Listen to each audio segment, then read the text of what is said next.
The hot Tuah chick is an influencer.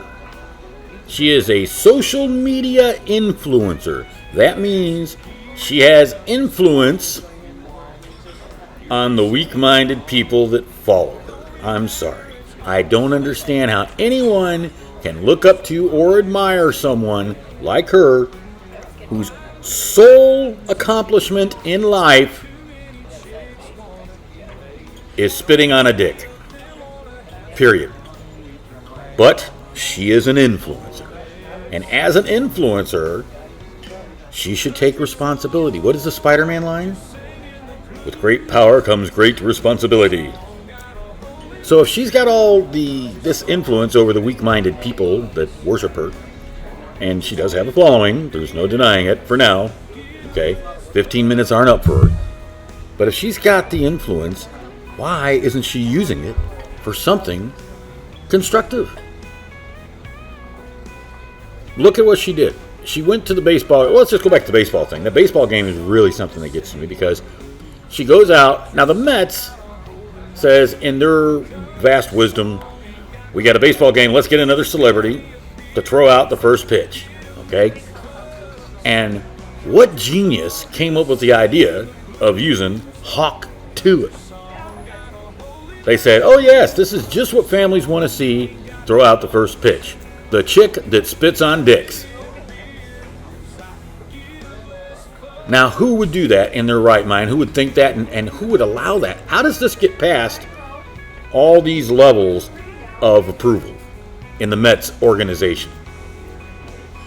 I mean, think about it. If you were at the Mets game and someone throwing out the first pitch named Hawk Tuah, and you have your family there, and your son or your daughter looks up to you and says, gee, Daddy, who's that? What are you going to do? Look down at them and say, well, son, that's the chick that likes to spit on dicks. Isn't it great? She's throwing out the first pitch.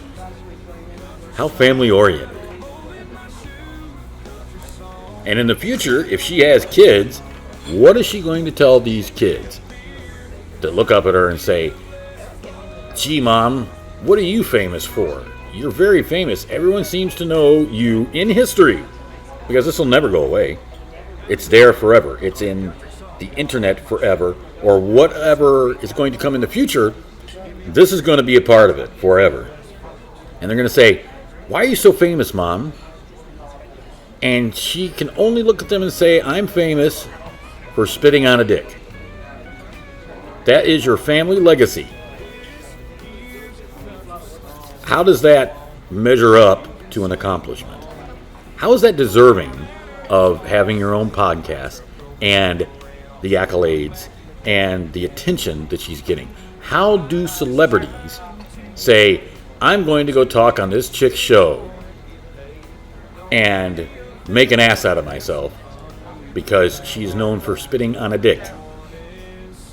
I mean, how desperate do you have to be for relevancy? How desperate do you have to be for attention? How desperate do you have to be for notoriety to lower your standards than to go on this idiot show? And yes, I am being brutal with her because she's a moron. I guess what it all boils down to is that novelty will rear its ugly head in some form or another from time to time.